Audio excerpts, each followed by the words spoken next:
Probably a false negative. That's important. Oh, that's a good one.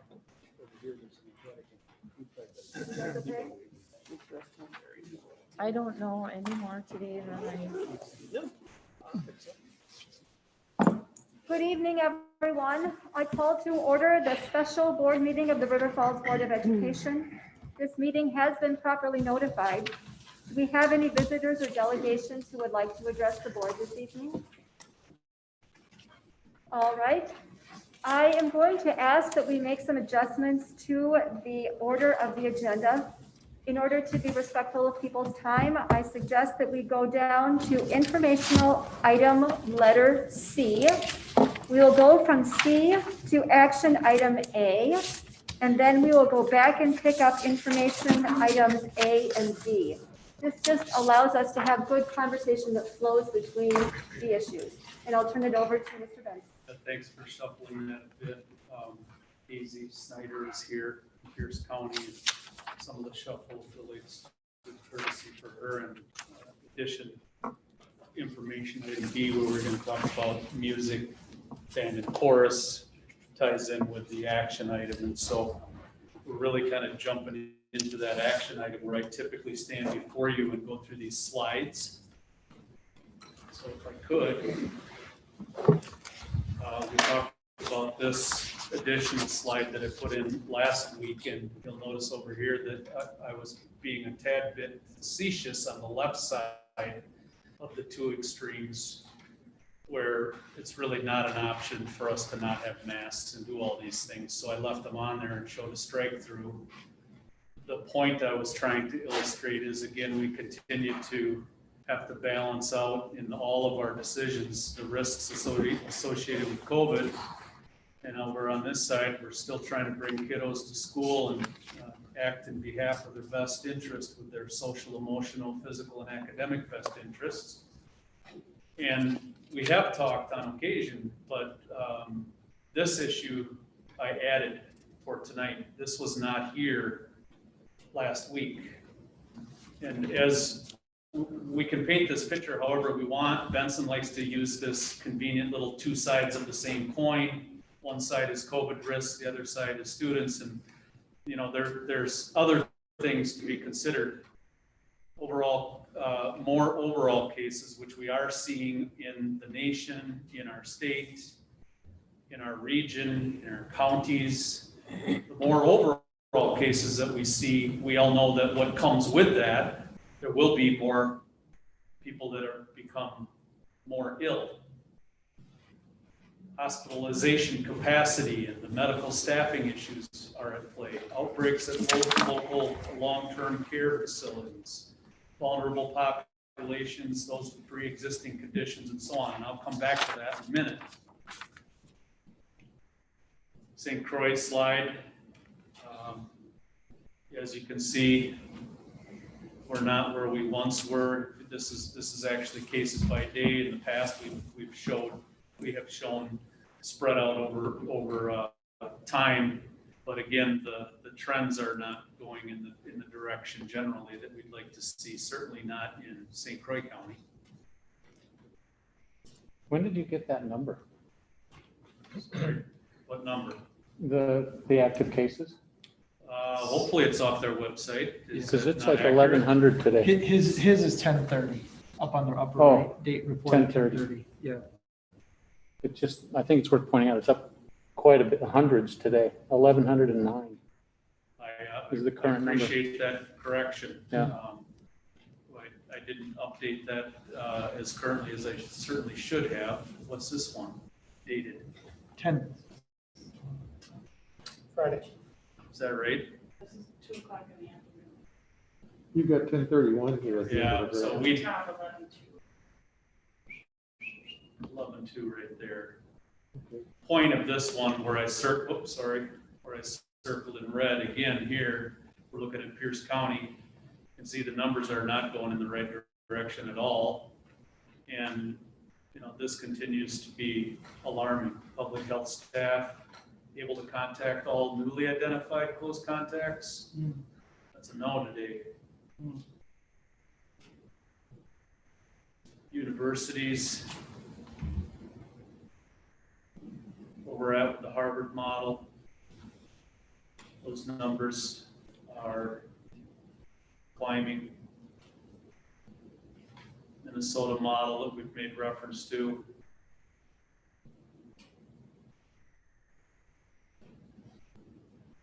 Positivity rate, I think I once said at a board meeting that what I've heard from others, and we have an expert in the room tonight, knows more about all this than I do, but I've heard that when you get into that 7 to 10% range, that's a sign of things to come. There's St. Croix, 8.8. And the sign of things to come is all those other things that I said that will follow. This is where we grab this piece down here, and then we show on the next slide in comparison. You must have just updated this particular graph. We did catch that one today, Mike. That's current. And then we always show the comparison of, so these are all of the schools in Pierce County, and then we show our comparison to what's that look like for us. You recall the days when over here we had less than 5 and less than 5. And then this is the kind of the go-to slide that gives you the latest update on our staff. Quarantine, again, definition there, staff who are not able to work because they've been identified as having close contact with someone. Isolation, staff not able to work because they're seeking COVID diagnosis. And then positives, and we all have been putting on here that this is a cumulative total that some of those people have returned to work. And then the student absences, same kind of criteria, obviously a little different numbers. Right now, that one's big. It's our close contact tracing. It causes us to exclude that many students. And again here, just sent a letter out this afternoon, busy day, didn't get to it soon enough. You probably haven't seen it, but it's in your email, related to a couple more cases that we've endured over the weekend. So in talking with AZ, again, she's really emphasizing, and I can turn it over to you, but I put these 4 bullets up here, the hospitalizations in the Twin City metro area. That's an issue with the number of beds they have, and staffing levels are of concern. Nursing home, long-term care facility outbreaks. The Northwest region is our 2-county area and Northwest. And that data is published by the state DHS with different regions around the state. That's where that number comes from, is the Northwest region. Public health department is overwhelmed. I mentioned the contact tracing. There's more they have to do besides contact tracing in her job and the people that she works with. There's a lot of consultation and things associated with testing and steering people in the right direction. There's more to it than just the contact tracing. And then AZ's advice is to cancel all non-essential activities in our schools. We're not ready. We're not at a point where we are ready to close our schools. We continue to hold out hope that somehow we're going to be able to turn this around without having to completely shut down our school system. I mentioned, I'll come to this one in a second. Just got to be really serious right now. Our community has to think about the travel and the social gatherings and the impact all of that has on the spread of COVID. Now's the time, if we haven't been, to think about that social distancing piece, and masks, in my opinion, are not an option. Everybody's got to do their part. So, AZ. Wait, Jamie, can you clarify something? On the one slide, it says that the Department of Health is not able to keep up with the contact tracing. However, can you explain, we have contact tracers in our school district that are doing that? Yeah, we've been working closely with AZ. Our staff has been doing really a commendable job, starting with our school nurse, Karen Brandwald, and her staff and our principals. Dave has been helping with that as well and trying to stay on top of assisting the county with contact tracing. There's an obligation that they hold that they want, they want to be able to do that, but with the numbers,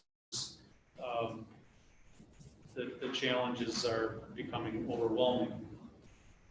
What else did you want to add to that? Are other school districts doing contact tracing within Pierce County?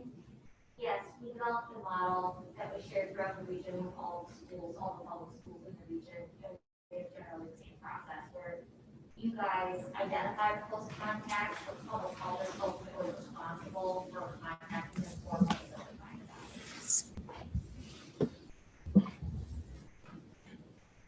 So, this slide has recommendations. This is always on there. I've added some notables here now. So no change to what we're doing with our hybrid model. No change yet to our winter sports schedule. I'm putting this note up here to say that boys and girls hockey along with girls basketball begins November 16th. And so rather than proposing that we move forward or that we cancel winter sports, frankly, we're buying ourselves about one more week. Because if those practices start on the 16th, that would be that's 2 weeks from today. And so similar to the experience that we all had leading into the fall season and the anxiety that many had in doing that, we were able to buy time and buy time and buy time, and eventually it came close enough that we had to make a decision on it. We're within what I think is probably pretty close to a week, unless we held a special meeting, because again, 3 of those sports begin practice 2 weeks from today.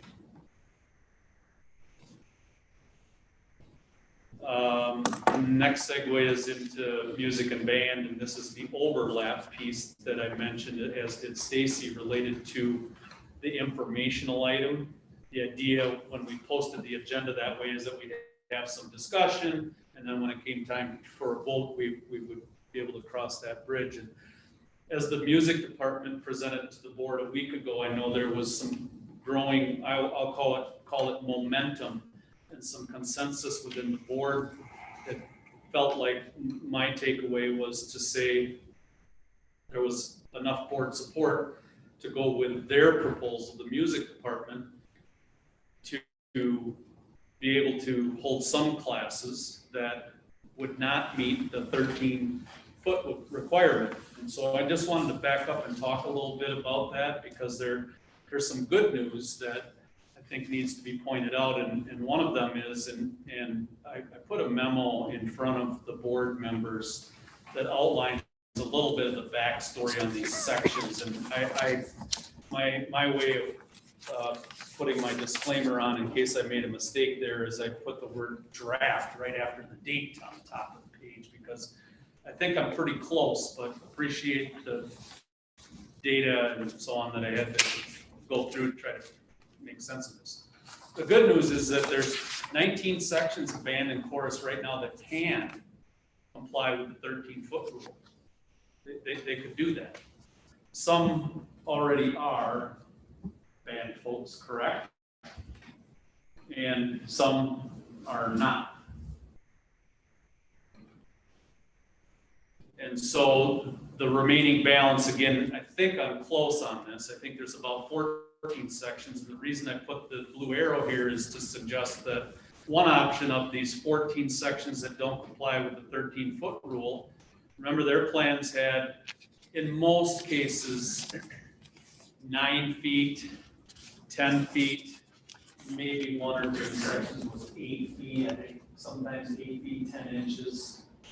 No, Not anymore. The closest would be 9, and updated to what now? 9 would be the tightest. So there's 14 of those sections that don't meet the 13-foot rule, and of the 14, 6 of those conflicts, again, could be resolved with a bit of compromise. Sharing an auditorium here at the high school between chorus and band. It would affect the number of days that they could have their groups in there, but I'm just suggesting that 14 can get whittled down to 8, leaving us with 8 conflicts, and I've identified down here with the 2 and the 6 what those 8 conflicts are. 2 of those are in 6th grade, and I neglected to write down chorus or band. 6 of those are with 6th and 8th grade band. And again, I think I referenced the feet correctly up here, 9 or 10. And so I am at the bottom line here suggesting, so we're left with 8 conflicts. There's many groups that could forge ahead, and some already are. And if we wait one more week to try to resolve options, find compromises and solutions for these remaining 8, I'll be honest, I don't know for sure. We tried to turn over some stones today looking at gymnasium space versus phy-ed usage and the old gymnastics space in the middle school where they currently are serving lunch because they're also using the cafeteria and that gymnastics space in our efforts to provide more distancing between students. Is the basement in the middle school an option for phy-ed? They're doing less aerobic activities. Maybe there's some wiggle room in here somewhere, but it's a scheduling conflict with when some of those spaces could be available, basement at middle school, gymnasium, versus when the classes for chorus and band are being held. Those kind of details are difficult, and I'm just admitting that I'm not given a guarantee that if we wait 7 days to resolve these other 8 conflicts, that I'll stand in front of you next Monday with 8 new answers. But respectfully, I guess that's my request. And for comparing the sentiment that I was hearing from the board last week, I thought that it would be good for you to realize that there's a whole lot of band and chorus that can get on with it right now within that 13 feet. But we got at least 8 conflicts remaining. I think this is a very helpful breakdown, Jamie. Thank you for doing that. A couple of questions. On the 14, I think you made the comment that 19 are complying and 14 are not. But did you mean they're actually singing and playing without? No, just that they cannot comply They cannot with the comply. 13-foot rule. So they're just not able to come together, Yeah, right? Yeah, okay. And the idea, and please feel free to chime in, the goal that we all have is that we'd like to, if I'm the band instructor or the chorus teacher, I'd like to have my whole group together.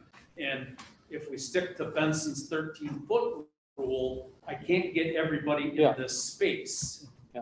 And so that means you want me to have the clarinets stay in the hallway or go to study hall, or you want me to have the percussion not participate today or whatever. And that's the angle they were coming from, is that we want to get over that hump and we just can't do it with 13 feet. And then the other quick clarification is when they are able to comply with the 13-foot rule, that's, you're also using masks. And in the band case, are you actually using the covers on the horns and stuff already? Yes. Yeah. And are those covers being supplied by you, or do you just have the students like make their own covers?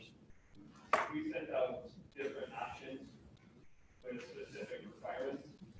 So there's 2-ply, well-fitting with instructions on how it can be sewn and or straps to the belt. So it wasn't just cover your belt, there was a few requirements that they had to follow.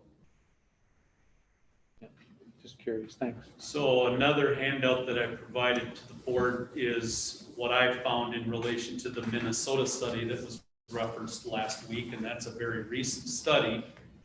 Along with, there's another aerosol piece in there related to, what's up with the 13 feet? What is the concern? Why not with the mask? And if we follow these other precautions, is it what's magical about 13 feet? And what is it that steers us in that direction? Why isn't it 12 or 11 or 10 or 9 or 8 or whatever?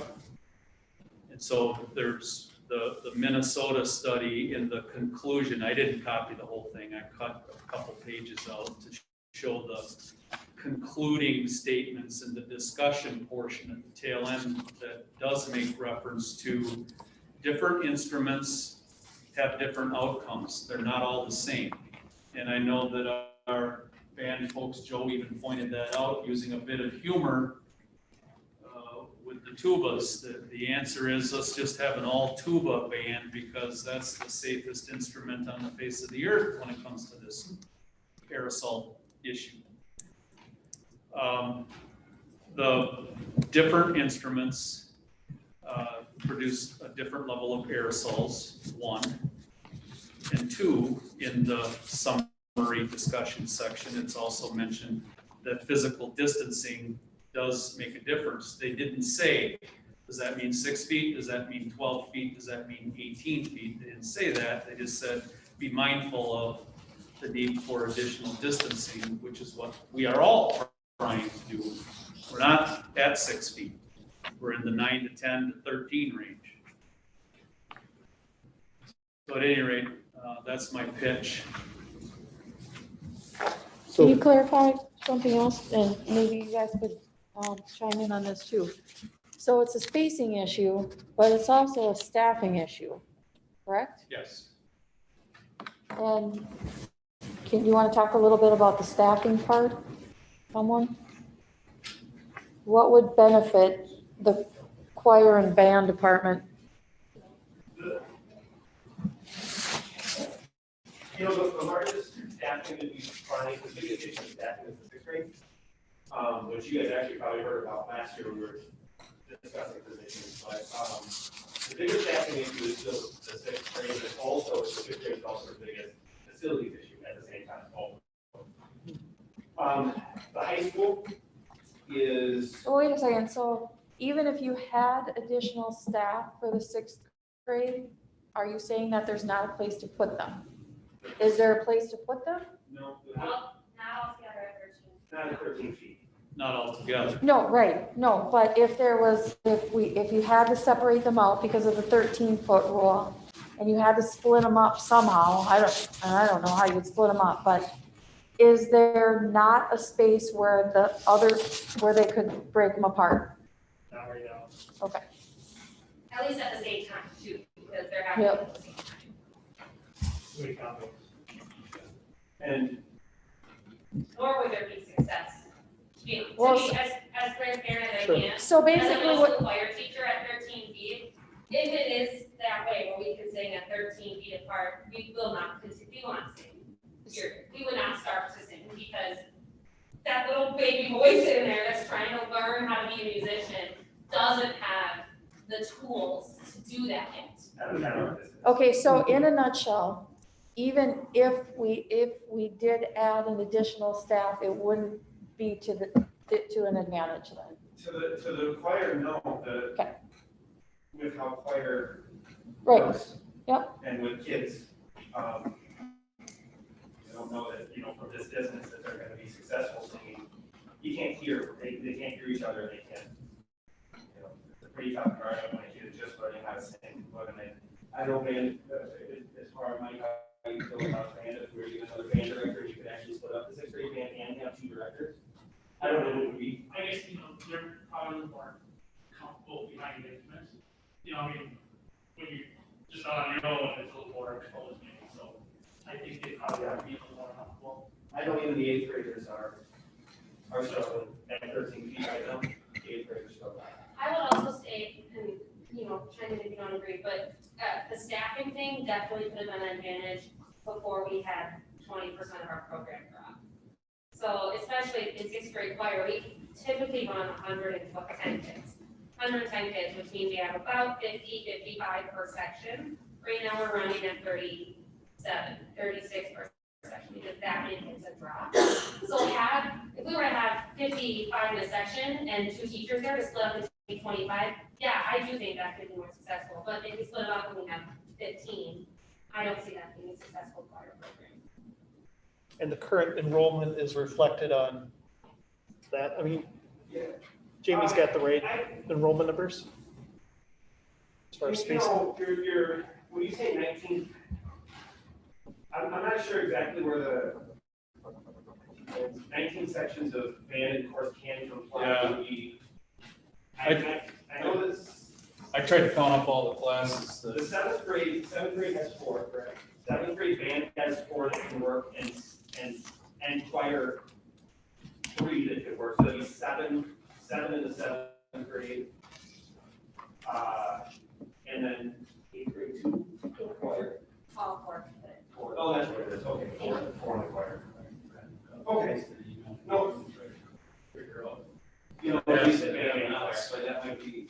And then the high schools included. We Okay, can, with sharing the auditorium, that we can fit the success of the program moving forward of that doesn't necessarily add up to those numbers, but can we fit in the room? Yes. 19 groups can fit in. So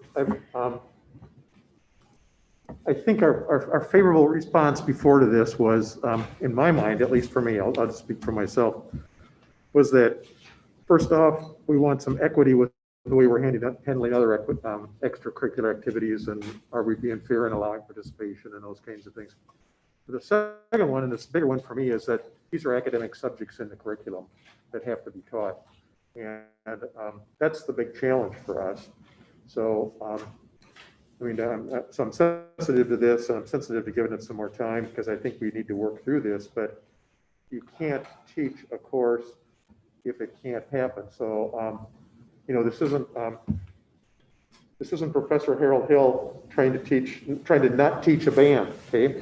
Which is what happened. That's the only other example I can think of, is how you try and do a band without teaching them music, okay? So if we're going to teach them music, we have to be able to teach them music somehow.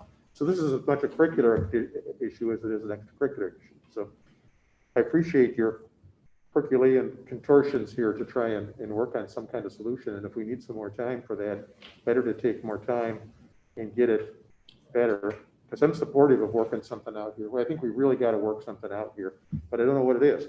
And if it's a budget issue that we're struggling with, then I think we as a board got to decide some priorities. Do we need to, whether it's staffing or it's facilities or whatever, how can we help with the priorities? I don't know. But if it's a matter of a week or 2 or 3, I'm out here till we get it right, because we don't want to make the wrong decision. And we also don't want to get to the point, I don't think, where this is a matter of inches. So somehow 12.5 feet is not as good as 13 feet. It's really the spirit of this. There needs to be some distance, because aerosols aren't treated equally from voices or instruments, is what I'm hearing. So generally, we've got to try and keep people safe. Distance, because our ultimate objective is to keep people safe, not just the students, not just the teachers, but the community as well. So I would support your suggestion, Jamie, if we need to delay this. I'm not ready to rush this. However, I do think we've somehow got to figure out how we're going to teach music. So the question I would have is, if we come back in a week, or whatever it is, and you said it that it buys some more time, but it doesn't necessarily mean that in a week there's going to be a better answer, I guess, is my concern. I'm saying we've tried to pull rabbits out of the hat and look at our facilities. I'm not positive that if I work with Mark to say, okay, your custodial crew has to clean off those cafeteria tables in the full gymnastics space, push the tables aside, and the teacher, you got to march your kids down the hallway to use that room now. Fayette, we're going to ask you to go down to the basement. I mean, we've tried to kick some of those things around, and we're struggling because of scheduling. Yeah. So minutes are at play, and conflicts with how many people are in a Fayette class versus being able to put them in a basement wrestling room, basically. So, you know, the option of not having all of your instrumentalists or your singers together in the same space, if you can't do it at 13 feet, is really defines the angst, the point of friction here. Yeah, I think that was the point of my question is I don't know. I mean, I'm fine if we do take a little bit more time to digest it, but I don't know that I feel like there's an answer other than we either have to come to terms with there being less than 13 feet or we just have to say that's the rule. One thing I would be curious to know is if this includes, does this include any consideration for some of the instruments that were potentially identified as, you know, like the tubas, for instance, better than others at less than the 13-foot distance? I mean, would that make something better, or is that not considered to be a better option? In part to that point, I think it would be good. AZ, can I ask you about the 13 feet? And why is it 13 and why is it not 9 or 10? Sure. So any aerosol is generally thought to, that is big enough to carry enough particles to be infectious, is thought to reasonably be able to travel 13 feet. Okay. And that's based on studies in hospitals, it's true, but for aerosol generating activities, we've tested hospital services, different lengths away from the place where the aerosol generating activity occurred. And we find a lot of evidence of aerosols traveling 13 feet. So that's where that comes from. Is that with mask or without? That's with and without source control, but typically it's very hard to use source control when you're doing an aerosol generating activity. So masks don't prevent aerosols, right? Yeah. They limit them. Yeah.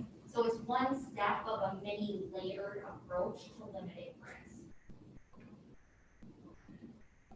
I just see us wrestling with, you know, for as long as we want to hold on to it, I just see us wrestling with either we're going to hold the line at 13 feet or we're going to make some exceptions. And yeah, I don't know that I feel necessarily great about either of those options, but I'm not sure that it just sounds like almost every stone has been turned from what I can understand up to this point.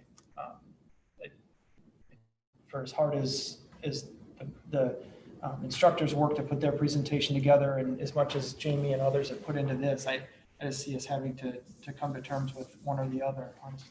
Well, I'm looking at your last sentence down there at the bottom of the slide. Will 7 more days help us?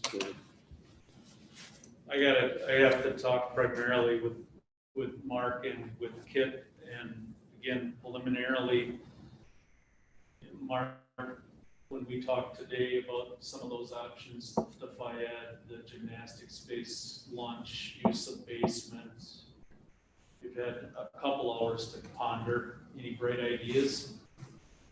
Unfortunately, no. Have we looked at any off-site facilities, Jamie, if we had to rent them or lease them? Possibly. That's what I was thinking of, but thinking of budget issue, do we? Facilities, The other facilities elsewhere that. Then we put them all on a bus. Yeah, then you gotta get them there. Yeah.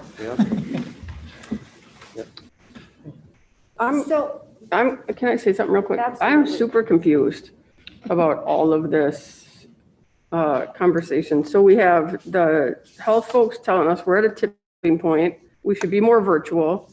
We have above a 7% positivity rate in the area. We should cancel all non-essential activities. And we're sending our sports across the state. We're not talking about winter sports.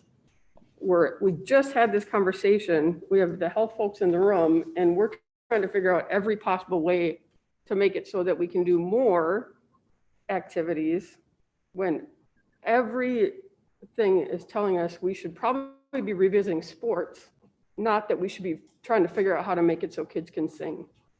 I'm super confused. I think the difference between them is the singing and the music is an academic function, not just an extracurricular. Well, I don't know how we can say yes to sports and not even have a conversation about winter sports, feel painted into a corner, and not from you guys, but from within our own vote, right? Sure.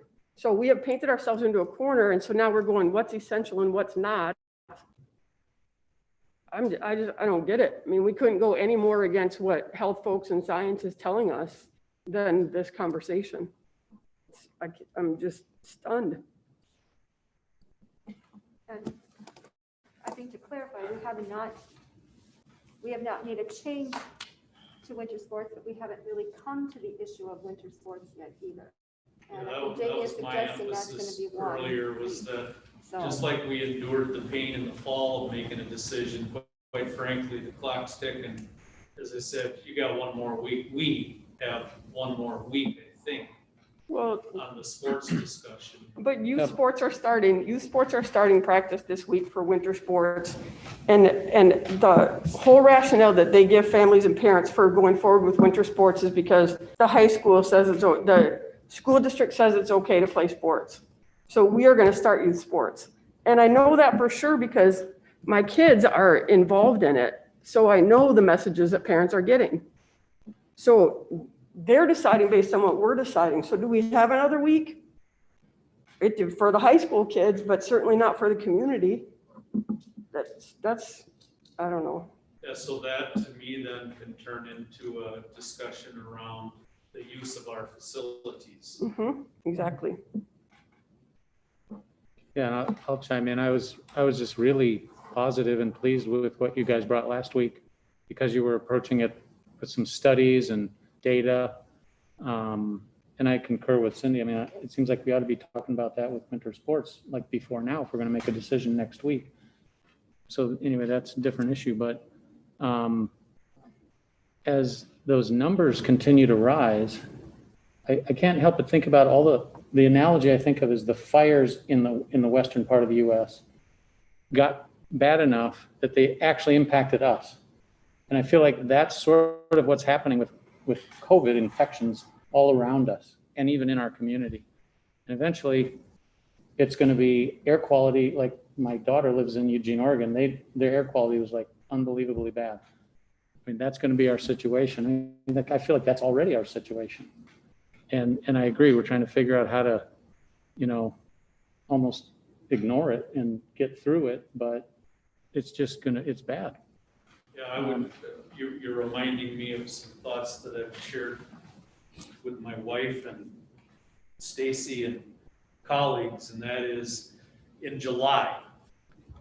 If you would have asked me Exactly on this bottom slide right here, if X number of positive cases were the case on November 2nd, you asked me that question in July, I would have said I would guess our doors would have been closed before that. Almost. What has happened in the process as we all continue to learn and we all continue to have these very difficult debates and decisions is I feel like we have also changed our views on the importance of having kids in school, and that and I hear it from parents, you're doing the right thing. If you have to close Rocky Branch, you have to close Rocky Branch, but I'm glad that the decision didn't impact the entire district. If you had to shut down a football team, that's probably the right thing to do, even though many didn't care for that. But we're surgically making decisions rather than broadly. And I would be the first to admit that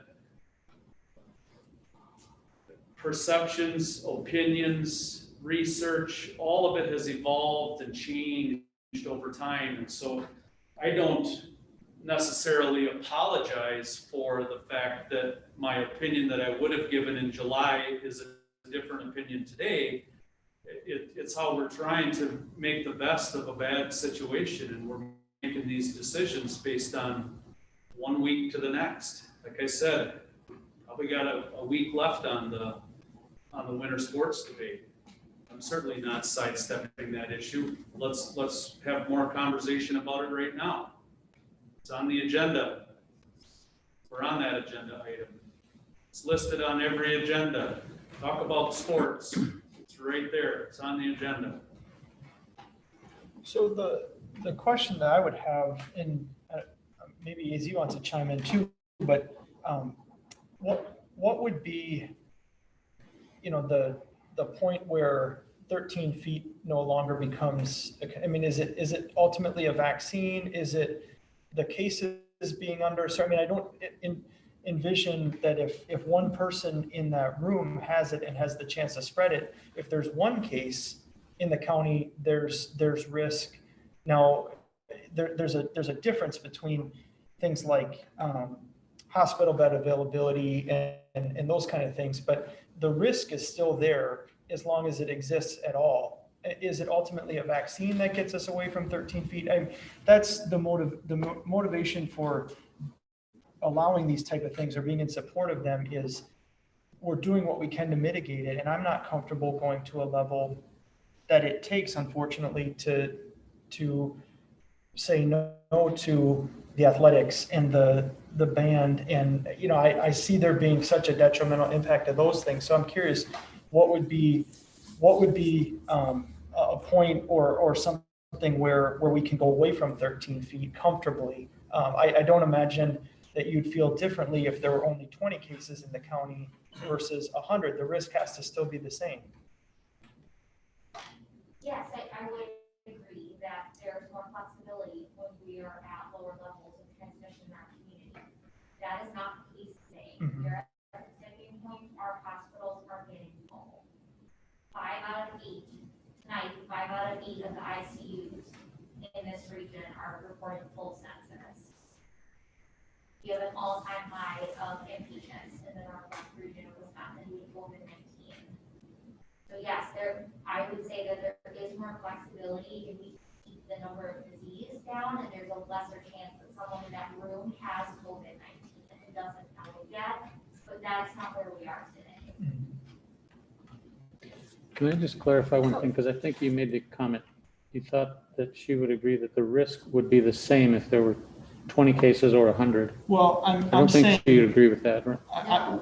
No. I'm saying if it's unknown whether somebody in the room does or doesn't have it, there's still a risk. The risk of it being transmitted is, I shouldn't say it, that's not the right way I want to say it. I want to say the aerosols are still going to move the same distance regardless of who has it or if somebody has it or doesn't have it. So if there are cases that exist, we still have to be worried that it could be spread, I guess. I know. Yeah, there's the difference, I think, is what you're saying, correct me if I'm wrong, is that the likelihood of 100 people in the auditorium today, the likelihood of one of them spreading COVID is much higher today than it was July 1st. Right. I think that's the key. And I understand that. I think I just don't see an end game, I guess. And I think that's what I struggle with the most is where is the end point that we can,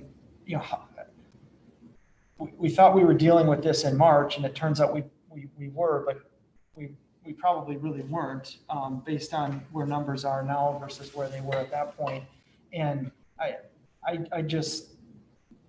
my mind has already moved at this point in our best case scenario that the end game is maybe next summer. And I have a really hard time trying to take away those opportunities for such a long period of time, without having a real good understanding of what that looks like. I really do. I have a hard time with it. The thing is, Todd, I think that if we knew exactly what the end game is, if you knew that, you would be a very sought after man in our world. Yeah, no, I know. So we are in a position of having to make very excruciatingly difficult decisions with incomplete information. I hate this. Mm-hmm. It is so hard because we all know that education for our kids is a whole lot more than just reading and math. At the same time, the more risks that we take, the more we are endangering the core of what we are called to do as an institution. And I think that we have to keep that front and center as we are making decisions. Now, the other thing is, yes, we are going to have to talk about winter sports, and it's not going to be an easy decision or a good conversation. But for tonight, I think that we need to be looking at comparables and say, the comparison is not so much winter athletics and band and choir, but let's look at within the curriculum of how we are willing to allow our risk to be established. What risks are we comfortable taking with Jim, with Fayette? Because if space is ultimately the issue, then maybe what we need to be willing to do is to say, yeah, we are so sorry about this, but someday you're not going to be in the gym because we need that for an ensemble. Maybe we have to be willing to spread out. Because if I were in the music department, I would really, truly feel crummy about this because Jim gets enough space to be able to do what they need to do.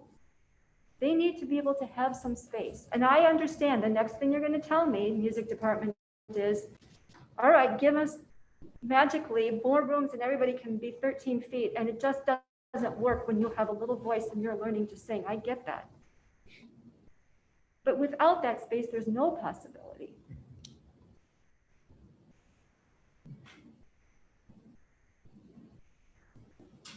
So where do we go? I don't know. Is our decision tonight? Absolutely not. Here Cindy suggesting maybe we consider that option.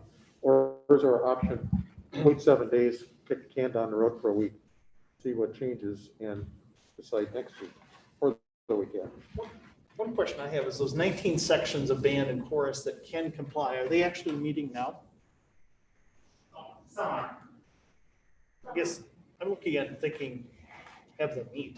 You know, if they are able to comply, the rest of it is trying to work and see if we can get the others to comply.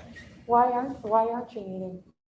So, for example, 3 sections of 7th grade choir can fit 13 feet in the auditorium, but 1 can't. And as a 7th grade choir teacher, I have a really hard time telling those 30 kids that everyone else can sing, but you can't. Oh, okay. They're meeting in town, but they're not. Yes. Oh, surviving okay. class. Okay, Sorry. okay, We're okay, learning music, we're doing all these other activities, Okay. we're not singing. okay, okay. I understand.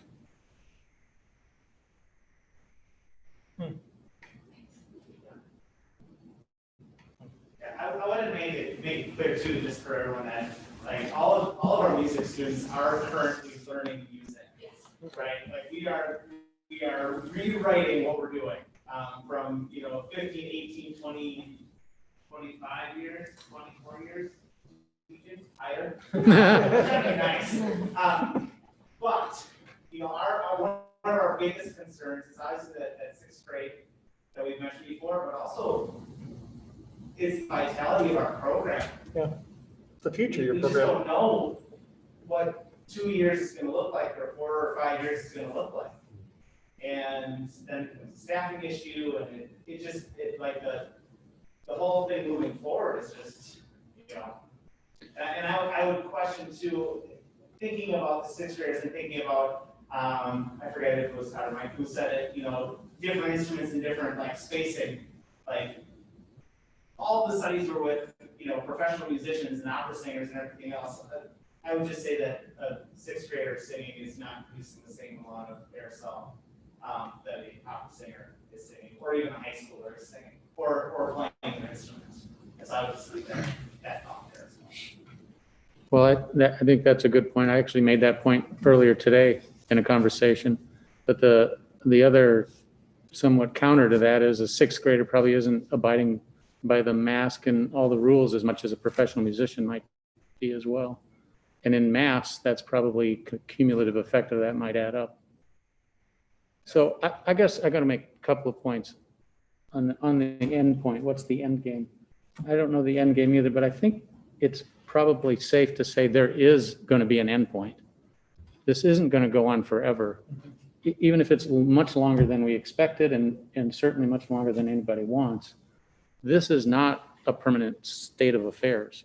I don't think. I think that would be, I don't know. Do you agree with that? I mean, we can't predict the future, but I think this will change the way we think in-person interactions forever. But no, yes, I think eventually we will be able Yeah. to sing in class again within 6 feet of each other. It- I'm just saying, I don't think we should do it today. You're drowning. Yeah, and my personal prediction, so it's probably worth what you paid for it, nothing, is that in the first half of next year, you're going to see a vaccine start to get distributed, and it's going to be the beginning of that end path.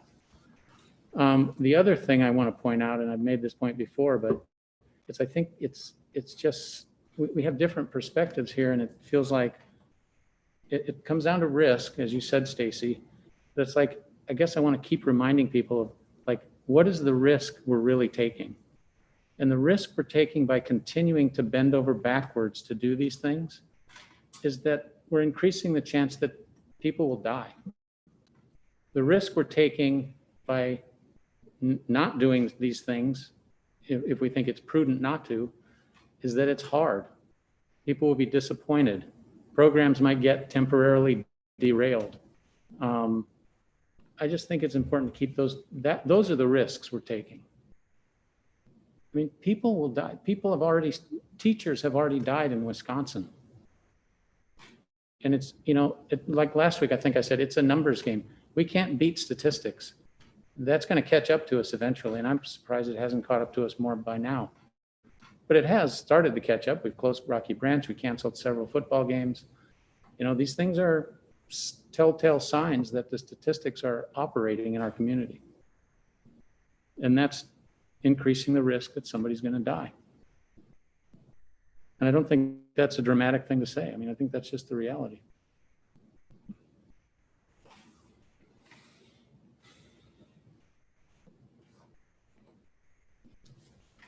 I stand by my opinion that I think that the board should not take action on any change to our expectations for band and choir tonight to allow the possibility of some new ideas.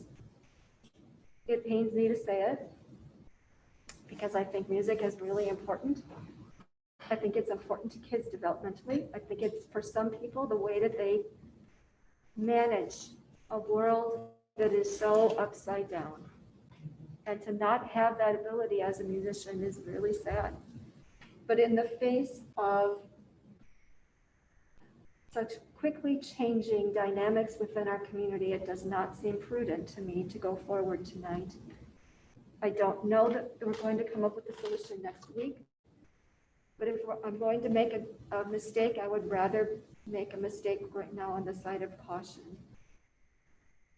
than rushing it. That's for me. I think one of my constant mantras to myself, I've probably said it at some other board meetings. Whether or not we allow these extracurricular activities and other things, we do it not because we really, students and parents really want them to happen or think they deserve to happen. We do them because we think it's safe for them to happen, right? So, I mean, just because I want to play my sport or I want to be in my extracurricular activity, that's not enough to make it safe. Okay? So us deciding, is it going to be 13 feet or 9 feet or 10 feet or 12.5 feet? I don't know, but it's not enough for us to make that trial and error decision based on what we want. It's got to be based on what we think is safe. And that's where we're concerned. But if we make a mistake, there's a whole bunch of things this board can make mistakes on, and we've made mistakes in the past, but they aren't health threatening in the way that a mistake or mistakes in this one are. I'm okay waiting a week. Yeah.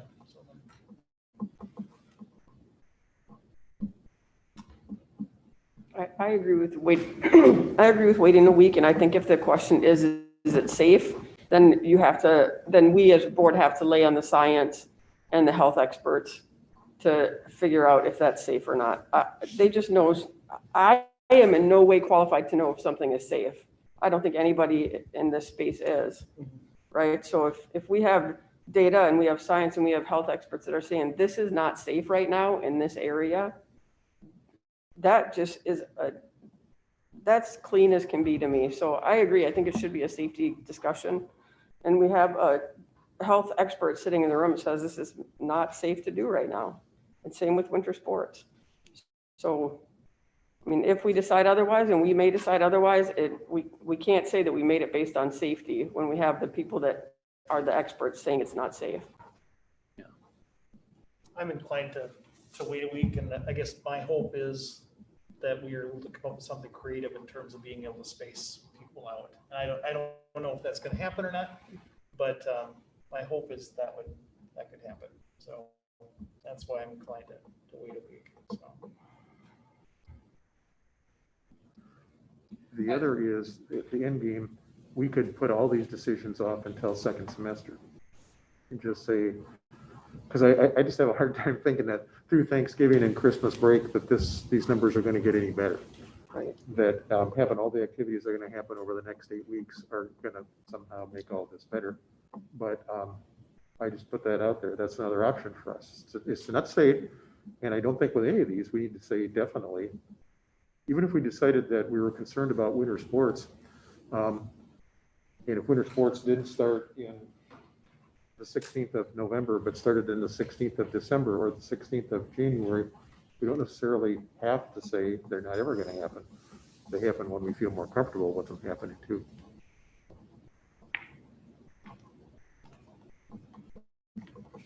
So at this point, I've heard from 4 board members who are preferring to hold off the vote.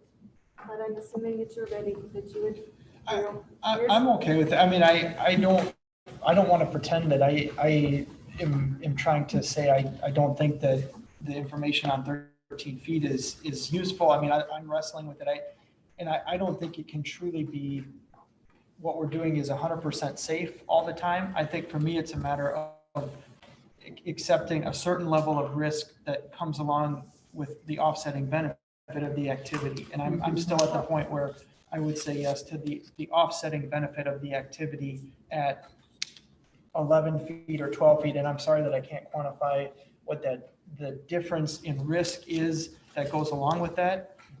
But that's ultimately the way I am generally feeling about this. I don't mean to be dismissive of any of it or pretend that it's 100% safe, but I'm fine waiting. I don't disagree. I think we're going to be sitting here next week looking at higher numbers on all of the charts that Jamie shows and still trying to make the same decision that we are now. You could well be right. Yeah, and if I may, I think I would like to just rephrase, I think an issue that you're getting to that I think is worth recognizing, and that's that we can talk, and I agree, about physical safety, about health, but the other component of risk is something that can be more elusive in terms of defining, and that has to do with the social and emotional welfare of our people. And that's really tricky. It's just as real, but it is very tricky. But disease is very significant. It's a clarifying question. Are any, from a music standpoint, are any other high schools in Pierce County, have they modified the 13-foot rule? Not to my knowledge. Okay. We're the largest high school in Pierce County. Okay. So point being is I suspect that what we do will be an excuse for other schools to do, right? And I'm not saying that's why we shouldn't do it, but my guess is if River Falls is doing it, they're the biggest high school in the county, why can't we do it? And it's going to put pressure on other schools. So we need to be careful how we decide this too, I think. Not just on music, I'm picking on music. I think that's true in other sports as well. I still think, I mean, I don't want to say that's not our problem, but, I know Jamie said when he made his recommendation for hybrid that he could name off the list of all the other schools and they still had they felt like this was our best route and they were willing to say that. I feel like that's on their administration and their school boards to ultimately wrestle with some of those things for themselves too. But I get your point. I just would say, our administration made a different recommendation 3 months ago. So. we need to act in the best interest of our kids and our staff. They can decide what they want to do. Excuse me. That, some of the safety conversation, I think that our board has always taken the safety as one side of that coin, and on the other, safety related issues, as Stacy alluded to, is the social, emotional, physical, academic, best interests that are also a safety measure as well. And that's what makes all of this, for me, probably the greatest challenge with those decisions. Is it clear? Is it not clear to anybody in this room that if it were surely about COVID itself, that we would be taking action to send all our kids home tonight? Absolutely. Until further notice. We've always looked at safety. That includes a whole lot of things. COVID risk along with social, emotional, physical, academics. Those are all included under the safety metrics, at least in my mind. Mike, are you okay? Yeah. Not taking action on it tonight? I just want to say that we figured out a way to do things for a lot of other education, sports, all that kind of stuff. And we need to figure out a way. And to me, it's a facilities issue. That's what it comes down to for me, is that we just have to figure out a way. If 13 feet is going to be the sticking point, then we have to figure out a way how to swip and swap different things around.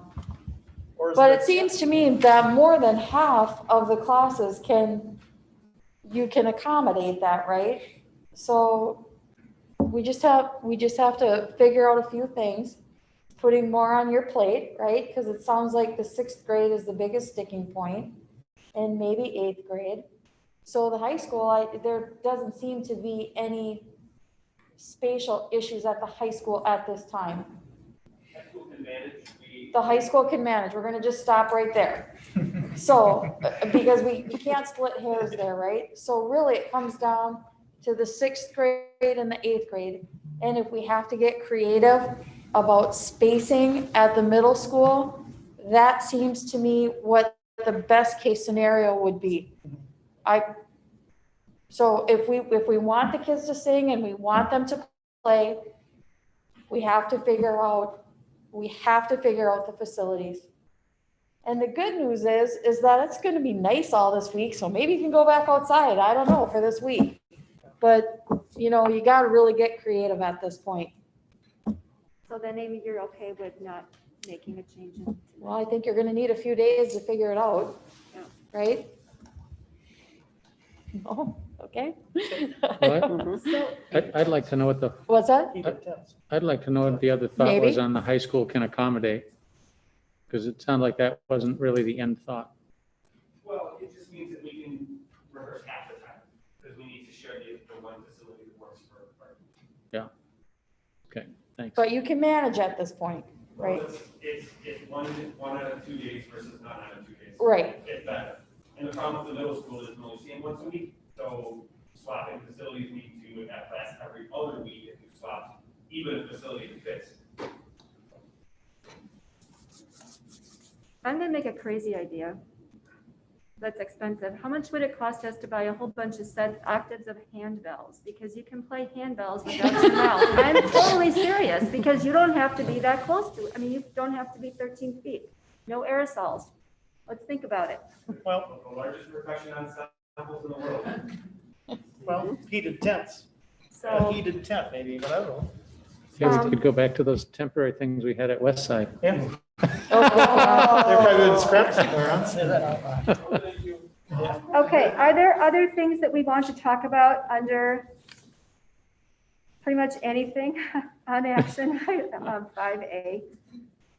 We've done all of that.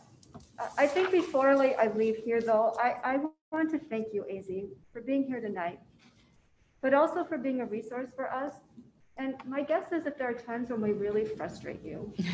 And no, I'm pretty sure you're being gracious. And I'm sorry for that, number one, but number two, thank you for sticking with us and being flexible with us as we are trying to figure out something that seems sometimes pretty tough. So thank you for your patience and continue giving us your advice and your wisdom. We might not always take it, but we are always listening. So thank you.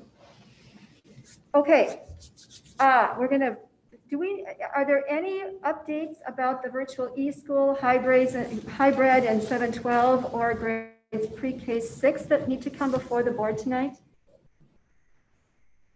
All right, and at this point, we are not entertaining any shifts or pivot in learning environments at this point. Do we have any future items for upcoming agendas? But an update on music and winter sports. I was gonna say that. I think those might be the two items for the coming agenda. So There we was, got that. there was another Anything thing else? about the ionization or the. Yeah, bipolar ionization. The, I believe that's coming up for That's estimate. coming up. the engineering design has been done and the board gave approval for us to go ahead and get bids on that with no commitment of purchase. Yep. Okay, So we're in that process. okay. I'm guessing you may hear, for sure, you're gonna hear more about that before December 1st. So I guess that means you might hear about it before Thanksgiving. And then will we be getting an update at some point on the problems with air conditioning units in the middle school? Oh, yeah. We were going to get a report back on that at some point. Sure. Kraus Anderson was going to tell us something. I'm not pushing. Yeah, we're for coming up something to the before we're month. ready, They but- thought those new ones would come in. I mean, we're just expecting to hear from them at some point how all that. So AC update. Okay. Anything else? All right, we're going to schedule upcoming meetings, and the first one will be personnel. Will meet Monday, November 9th at 6. There will be a special Board of Education meeting Monday, November 9th at 6:30. Finance and Facilities will meet Monday, November 16th at 6. The next regular board meeting will be Monday, November 16th at 6:30. There will be a special Board of Education meeting Monday, November 23rd at 6. And another special Board of Education meeting Monday, November 30th at 6 o'clock. And with that, the meeting is adjourned.